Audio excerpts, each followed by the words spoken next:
Venkat Savani and my name is Preeti Tiwari. I hope you all are doing well. So in this video we are going to start a new series for RRB PO and RRB clerk aspirants, and through this video series I will tell you how to solve puzzles within few minutes. So stay tuned till the end of this video. Let's start the video.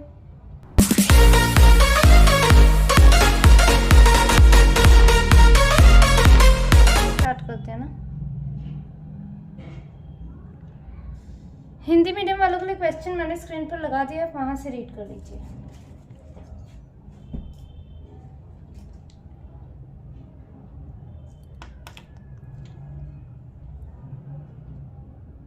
देखो ये RRB PO and RRB clerk की series है। वैसे मैंने foundation batch पूरा cover करा दिया है ना, उसमें सारे टाइप्स हमने कर लिए हैं, जितने भी टाइप्स हैं पजल्स के। तो आपने अगर वो नहीं देखा तो आप वहाँ से देख लीजिए। इसमें हमारी मिसलेनियस पजल्स होंगे, ठीक है, सारे करेंगे एक एक करके, ठीक है। एक persons GHIJKLMNN are working in a company at different designations such as MD, CEO, CFO, CTO, COO, CRO, HR and TL. The hierarchy of the designation is given in decreasing order such that MD is the senior most designation, TL is the junior most. अच्छा ठीक है, MD जो है क्या है, वो senior most position है, ठीक है। जैसा वो बोलेगा वैसे ही हमें चलना पड़ेगा, ठीक है। चलो इसमें उसने बता दिया MD सीनियर मोस्ट है और TL जूनियर मोस्ट है, और अगर वो हमें बोलता कि TL सीनियर है और MD जूनियर है तो हमें वैसा ही उसके अकॉर्डिंग ही लेना पड़ता, ठीक है। तो इसीलिए स्टेटमेंट को केयरफुली रीड करना है ना। L is 4 person junior to H, K is immediately senior to H. Number of person senior to K is 1 less than the number of person junior to G. इसे मैं बाद में explain करती हूँ इस लाइन को, ठीक है। 3 person are designated between J and N where neither of them is designated as CTO. M is senior to I but junior to J. अच्छा ठीक है, देखो ये वाली लाइन देखते हैं। Number of person senior to K is 1 less than the number of person junior to G. K से senior जितने भी हैं ना वो एक कम है जितने भी G से जूनियर हैं। इसका मतलब यहाँ -1 यहाँ +1। देखो कैसे बताती हूँ। देखो अगर यहाँ G से जूनियर 4 है तो K से सीनियर कितने हो जाएंगे, 3 हो जाएंगे। इससे जूनियर अगर 5 है तो 5 - 1 K से सीनियर कितने हो जाएंगे, 4 हो जाएंगे, ठीक है। अब अगर K से सीनियर 1 है तो G से जूनियर कितने हो जाएंगे, 2 हो जाएंगे, ठीक है। 1 + 1 2। K से सीनियर अगर 2 है तो G से जूनियर कितने हो जाएंगे, 3 हो जाएंगे। और अगर K से सीनियर कोई भी नहीं है, अगर खुद ही K सीनियर है तो कोई भी नहीं है तो इसमें कितने हो जाएंगे, G से जूनियर कितने हो जाएंगे, 1 हो जाएंगे। 0 + 1 + 1 तो कितना हो जाएगा, 1 हो जाएगा, ठीक है। इसमें +1 लगेगा, इसमें -1 लगेगा, ठीक है। समझ, इतना समझ आ गया ना, ठीक है। बनाते हैं ना,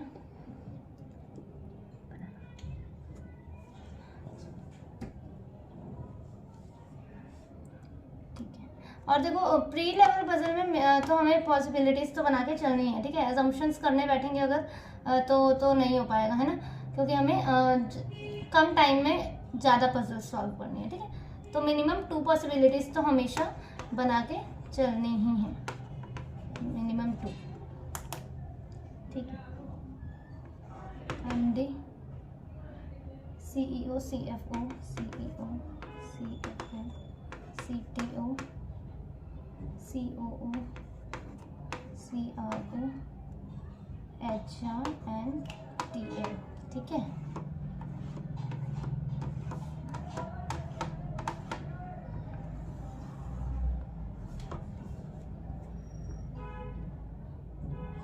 विजिबल है ना, ठीक है। क्या बोला है, L is 4 person junior to H, K is immediately senior to H। मतलब कुछ ऐसा बनेगा, K जो है H से इमीडिएटली सीनियर है और L जो है वो 4 person जूनियर है, तो ऐसा सा बनेगा, कुछ दिख रहा है ना, है ना। तो इसे सेट करते हैं एक एक कंडीशन में, ठीक है। तो ठीक है, K H 1 2 3 L यहाँ, ठीक है। K H 1 2 3 4 L यहाँ, 3 कंडीशंस बन जाएंगी के एच 1 2 3 4 एल यहाँ, ठीक है। अब क्या बोला है, number of person senior to K is 1 less than the number of person junior to G. तो क्या बोला था, जी के लिए +1 कर देंगे के से देख के, है ना। तो के से सीनियर एक भी नहीं है, मतलब जी से जूनियर कितना हो जाएगा, 1 हो जाएगा, ठीक है। कि के से सीनियर 1 है तो जी से जूनियर कितना हो जाएगा, 1 + 1 2, तो जी यहाँ आ जाएगा 2। के से सीनियर देखो 2 है तो जी से जूनियर कितना हो जाएंगे, 2 + 1 3 हो जाएंगे। तो जी कहाँ आना चाहिए, यहाँ आना चाहिए, 1 2 3 जी से जूनियर, ठीक है। 3 पर्सन्स हैं जे और एन के बीच में, और जे और एन में से कोई भी CTO नहीं है, CTO नहीं है। तो ठीक है, एक एक करके हमें सेट करना पड़ेगा जे और एन को। अगर जे या एन में से किसी को यहाँ रखते हैं तो 3 छोड़ के एन नहीं आ सकता ना यहाँ, ठीक है, नहीं आ सकता। तो जे और एन में को यहाँ तो रख ही नहीं सकते क्योंकि ये CTO है। यहाँ देखते हैं जे 1 2 3 एन नहीं आ सकता, देखो कहीं पर भी नहीं आ सकता इन 3 प्लेस में। ये वाली प्लेस तो छोड़ ही दो जे और एन के लिए। अगर मैं जे को यहाँ रखती हूँ या तो फिर एन को यहाँ रखती हूँ तो भी 1 2 3 एन नहीं आ सकता, एन या जे में से कोई नहीं आ सकता यहाँ, मतलब यहाँ भी नहीं आ सकता। अब यही प्लेस बची है, ना ही ऊपर आ सकता है एन, ना ही नीचे, जे या एन में से कोई भी नहीं आ सकता। तो मतलब ये कंडीशन गलत, ठीक है, एलिमिनेट कर दी हमने कंडीशन। यहाँ से देखते हैं, देखो जे और एन ये इस प्लेस में तो आएंगे ही नहीं, ये तो CTO तो है ही नहीं वो, तो ये प्लेस बचती है ये और ये, ठीक है। चलो यहाँ से देखते हैं, जे और एन में से किसी को यहाँ सेट किया तो 3 छोड़ के जे और एन यहाँ आ सकता है ना, तो मतलब ये प्लेस तो है। यहाँ देखते हैं, यहाँ तो आ ही नहीं सकता है, CTO में तो आ ही नहीं सकता, तो जे यहाँ रखते हैं तो 1 2 3 एन यहाँ, मतलब जे और एन के लिए ये है प्लेस, है ना। जे यहाँ तो एन यहाँ, या तो फिर जे यहाँ तो एन यहाँ, यही हो सकता है। यहाँ से एक बार चेक करते हैं, जे या एन में से कोई भी 1 2 3 एन नहीं आ सकता, एन या जे में से कोई नहीं आ सकता, क्यों, क्योंकि ये CTO है, ठीक है। तो जे और एन में से कोई यहाँ आएगा, है ना, ये हमने टिक कर लिया। इसमें देखते हैं, जे 1 2 3 एन नहीं आ सकता, ना जे आ सकता है। जे या एन में से यहाँ कोई आया तो 1 2 3 एन या जे यहाँ आ सकता है, बस यही कंडीशन दिख रही है। देखो मुझे तो ये वाली भी प्लेस है तो 1 2 3 एन जे नहीं आ सकता, ना ही यहाँ तो एल बैठा है, तो ठीक है, कोई बात नहीं, हम रख देते हैं जे एन यहाँ, और या तो फिर जे और एन यहाँ। सेम इसके लिए भी कर देते हैं, जे और एन यहाँ, या तो फिर जे और एन यहाँ, ठीक है। आगे देखते हैं क्या बोल रहे हैं, M is senior to I but junior to J. M is senior to I but junior to J. देखो अगर चाहे मैं जे को यहाँ रखूँ, चाहे मैं जे को यहाँ रखूँ, एम जो है आई से तो सीनियर है पर जे से जूनियर है, तो बस एम को मुझे रखना तो यहाँ ही पड़ेगा ना। तो आई कहाँ जाएगा हमारा, आई तो हमारा हो ही नहीं सकता यहाँ पे, गलत। अब देखो यहाँ पे क्या बोला है, एम इज सीनियर टू आई, तो एम और आई का ही मैं पहले सेट कर देती हूँ।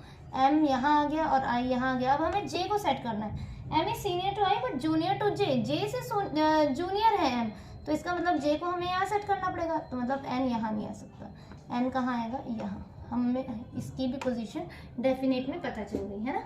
जे K H M N G L I हो गया, हो गया ना। नेक्स्ट वाला देखते हैं, ठीक है। नेक्स्ट स्टेटमेंट रीड करते हैं। 6 persons A, B, C, D, E and F live on 6 different floors of a 6-story building where the lowermost floor is number 1, the one above that is number 2, and so on till the topmost floor is number 6. Each person likes different color: pink, green, yellow, red, black and blue. Only 2 persons live between the one who likes black and C who lives on an even number floor. Number of floor below C is 1 more than the number of floor above A above F. इसे में देखते हैं, इस line को बाद में समझाती हूँ मैं, ठीक है। A lives immediately below F. Only 3 persons live between the one who likes red and A. The one who likes yellow lives 2 floor above B. B likes neither red nor blue. D lives immediately below B. The one who likes pink lives above E but below the one who likes blue. ठीक है, देखो ये वाली line समझते हैं। The number of floors below C is 1 more than the number of floors above F. अच्छा, C के नीचे जितने भी हैं वो एक ज़्यादा है जितने भी F के ऊपर है, ठीक है। इसमें भी वही रूल देखो, C के नीचे the number of floors below C is 1 more than the number of floors above F. F के ऊपर जितने भी फ्लोर्स हैं C के नीचे उससे एक ज़्यादा है। F के ऊपर अगर 2 हैं तो C के नीचे 3 है। F के ऊपर अगर फ्लोर 3 है तो C के नीचे 4 है। इसके ऊपर अगर 4 है तो इसके नीचे 5 है, ठीक है। इसके नीचे अगर 2 है तो इसके ऊपर कितने हो जाएंगे, 1 हो जाएगा। क्यों, 2 - 1 1, ठीक है। इसके नीचे ज़्यादा है, प्लस में है +1 और यहाँ -1। अगर f आपको पता लग गया तो c का +1 करके निकाल लो, और अगर c की पोजीशन पता है तो f का -1 करके निकाल लो। अगर c के नीचे 1 है, c के नीचे अगर 1 फ्लोर है तो f के ऊपर कितने होंगे, 1 - 1 0 फ्लोर होंगे। इसका मतलब f जो है होगा टॉप मोस्ट फ्लोर में होगा। समझ आ रहा है आपको, ठीक है। करें, करते हैं ना। 6 फ्लोर्स हैं और उन्होंने बता दिया टॉप मोस्ट वाला क्या है, 6 है।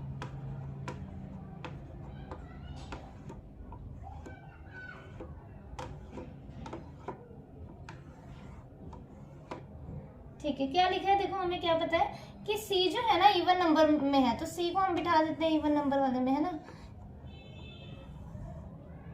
ठीक है, 2 पर्सन है ब्लैक और C के बीच में, तो 2 पर्सन है, 2 छोड़कर ब्लैक यहाँ आ जाएगा, है ना।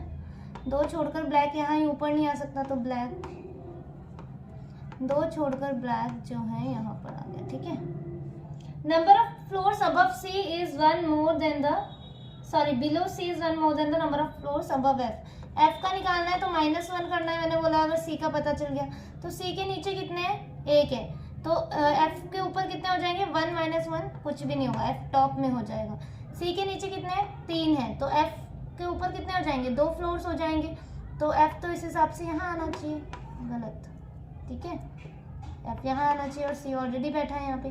C के नीचे 3 है ना, तो क्या बोला है, C के नीचे जितने भी फ्लोर्स हैं वो 1 ज़्यादा है जितने भी F के ऊपर है। इसका मतलब अगर C के नीचे 3 है तो 3 - 1, F के ऊपर 2 होने चाहिए फ्लोर्स, तो उस हिसाब से F तो यहाँ आना चाहिए, तो यहाँ तो हमारा C बैठा है, तो गलत हो गया। C के नीचे कितने हैं, देखो यहाँ पे 1 2 3 4 5, F के ऊपर कितने होने चाहिए, 4 फ्लोर्स होने चाहिए, 1 2 3 4, F कहाँ आ गया, यहाँ आ गया, ठीक है। A lives immediately below F, तो ठीक है, A यहाँ आ गया हमारा। 3 पर्सन है रेड और ए के बीच में, तो 1 2 3 ये लिखा ना, 3 person live between the one who like red and red, तो ठीक है, रेड आ गया यहाँ पे हमारा, 1 2 3 रेड आ गया हमारा यहाँ पे, ठीक है। 1 who likes yellow 2 floors above B. अच्छा, येलो जो है ना 2 फ्लोर्स अबव है बी के, इसे हम सेट करते हैं अभी, ठीक है। आगे की कंडीशन पढ़ लेते हैं। बी को है रेड और ब्लू नहीं पसंद, बी को रेड एंड ब्लू नहीं पसंद, रेड एंड ब्लू, तो ठीक है। देखो बी यहाँ नहीं आ सकता, बी के लिए 2 कंडीशन है हमारे पास, तो ठीक है। बी अगर यहाँ रखेंगे तो 1 छोड़कर ऊपर येलो आ सकता है, देखो बी 1 छोड़कर ऊपर येलो चाहिए, नहीं आ सकता, ब्लैक है, इसका मतलब बी 1 छोड़कर ऊपर येलो यहीं आ सकता है, ठीक है। सेम बी यहाँ नहीं आ सकता, रेड और ब्लू नहीं पसंद, बी यहाँ आ सकता है, और बी कहाँ कहाँ आ सकता है, यहाँ भी आ सकता है, ठीक है। यहाँ देखो अगर मैं बी हम यहाँ रखते हैं बी, तो 1 छोड़कर येलो नहीं आ सकता, यहाँ रेड है, इसका मतलब क्या है, बी यहाँ एंड येलो हमारा यहाँ, ठीक है। D lives immediately below B, तो ठीक है, डी यहाँ आ गया हमारा, इसमें डी यहाँ आ गया। अब बच कौन गया, उसे रख देते हैं हम ई, है ना, तो ई यहाँ, इसमें ई यहाँ। अब क्या है, the one who likes pink above E but below the one who likes blue. Okay, E के ऊपर है, ब्लू के नीचे है। अब बी को देखो ब्लू नहीं पसंद, बी को ब्लू नहीं पसंद, तो ब्लू इन्हीं दोनों में से कहीं को आएगा, है ना, या तो इसे आएगा या तो इसमें आएगा। देखो अगर मैंने ब्लू को यहाँ रख दिया तो हमें ये भी तो है ना, one who likes pink above E है, पर ब्लू के नीचे जो है पिंक भी है, ब्लू को यहाँ रख दिया तो पिंक कहाँ जाएगा, इसका मतलब क्या हुआ, ब्लू यहाँ आएगा हमारा और पिंक यहाँ आएगा। इसमें देखते हैं, ई के ऊपर हमारा पिंक है, तो ई यहाँ है हमारा, ई के ऊपर पिंक कहाँ रखेंगे, येलो है, गलत, और यहाँ कौन बच गया, green. Condition solve, F yellow, E black, B green, D blue, C pink, E red. देखो मैं मतलब इतना तो बोल सकते हो कि RRB PO में ना और क्लर्क में, ठीक है, दोनों में ही, क्लर्क से तो मतलब ये लेवल जितना है ना, क्लर्क तो और इजी आएगा, पर PO इससे ज़्यादा ऊपर नहीं जाएगा, इस लेवल से ना ज़्यादा ऊपर नहीं जाएगा, जितना लेवल में हम करा देंगे यहाँ पे, मतलब है ना, इस लेवल से ज़्यादा ऊपर नहीं जाएगा। और अगर आपने पेपर दिया होगा, एग्ज़ाम दिया होगा, तो आपको पता होगा ये चीज़ प्री में, ठीक है। प्री में इससे ऊपर वो नहीं पूछेगा RRB PO में, ठीक है, ठीक है, नेक्स्ट वाली देखते हैं। और क्लर्क तो और ही इजी आएगा, है ना, क्लर्क तो और इजी आएगा आपको। क्लर्क में ये वाला तो हो मतलब इतना पूछते ही नहीं है कि सी के ऊपर जितने हैं, एफ के ऊपर उतने हैं, वो डायरेक्ट स्टेटमेंट दी होती है उसमें, पर फिर भी उसमें भी स्पीड चाहिए, है ना, तभी हम 40 आउट ऑफ 40 अटेम्प्ट कर पाएंगे रीजनिंग में, जब हमारी पजल में स्पीड अच्छी होगी, है ना।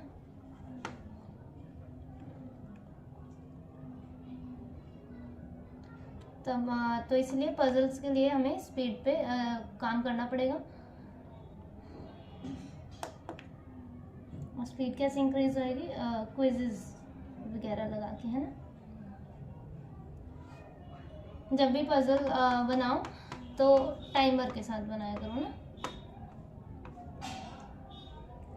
नेक्स्ट वाले देखते हैं। 8 persons A, B, C, D, E, F, G and H are sitting around a square table in such a way that 4 of them are sitting at the corners and facing the center, while 4 of them are sitting in the middle of the side and facing outside. ठीक है, corner जो है facing the centre. अच्छा हाँ देखो, facing the centre का क्या मतलब है, कई स्टूडेंट्स इसमें कंफ्यूज हो जाते हैं। फेसिंग द सेंटर मतलब फेसिंग इनसाइड, है ना, फेसिंग इनसाइड, ठीक है। और फेसिंग अवे मतलब क्या है, फेसिंग अवे का मतलब क्या है, फेसिंग आउटसाइड, ठीक है, ठीक है। F sits third to left of C, who faces outside। देखो जब भी हमें हिंट मिल जाता है ना, तो आप वहां से ही पजल को बनाना स्टार्ट किया करो। जैसे कि हमें पिछले वाले में ये पता चल गया था कि वो इवन नंबर पे है, तो उससे बनाना स्टार्ट करो। कौन, C था ना इवन नंबर पे।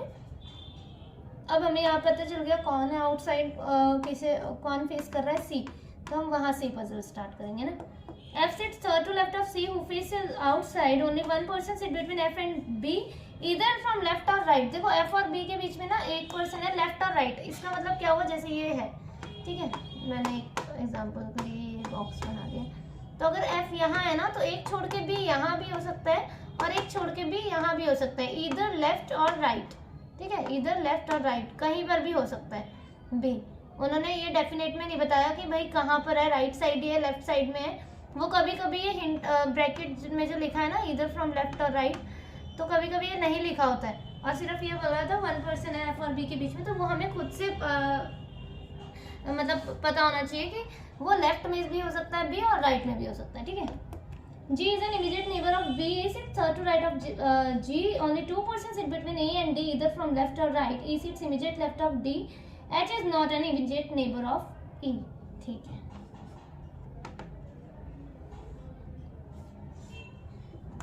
बॉक्स बन रहा है।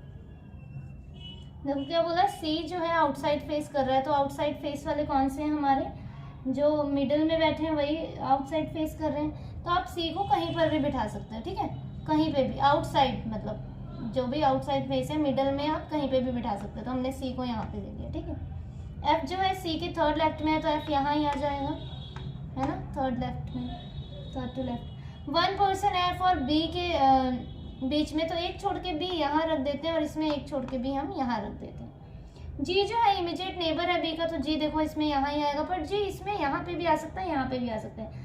उसके लिए हम नेक्स्ट स्टेटमेंट रीड करते हैं। A sit third to right of G, ठीक है, तो ए को सेट कर देते हैं। देखो राइट में है ए, तो 1 2 3 यही है ना राइट जी का, तो ठीक है ए यहाँ। अब इसमें देखते हैं, देखो अगर हमने जी को यहाँ रखा तो जी का राइट, जी यहाँ आ सकता है या तो फिर यहाँ आ सकता है। एक एक करके चेक करते हैं। जी को यहाँ रखा तो ए जो है थर्ड राइट में है जी के, तो जी यहाँ है तो इसका थर्ड राइट क्या होगा, 1 2 3 यहाँ होगा। यहाँ तो ऑलरेडी एफ बैठा है, इसका मतलब क्या है, जी यहाँ आ सकता है। और जी के थर्ड राइट में 1 2 3 ए कहाँ आ जाएगा हमारा, यहाँ। आया समझ? ठीक है ना। चलो आगे देखते हैं। 2 पर्सन है ए और डी के बीच में, इधर राइट और लेफ्ट, तो ठीक है 2 छोड़कर डी यहाँ नहीं आ सकता, 2 छोड़कर डी कहाँ आ गया, यहाँ। इसमें 2 छोड़कर डी यहाँ नहीं आ सकता, 2 छोड़कर डी कहाँ आ गया, यहाँ। E sits immediate left of D, तो ई यहाँ आ जाएगा इमीडिएट लेफ्ट, और इसमें ई कहाँ आ जाएगा, यहाँ। एच जो है ई का नेबर नहीं है, एच जो है ई का नेबर नहीं है, गलत। तो एच ई का नेबर नहीं है, एच ई का नेबर नहीं है, बन गई कंडीशन। ए सी ई डी बी जी एफ एच, ठीक है।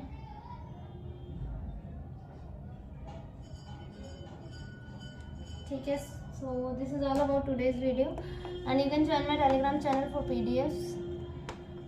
टेलीग्राम चैनल आप मेरा ज्वाइन कर सकते हैं, बैंकर्स।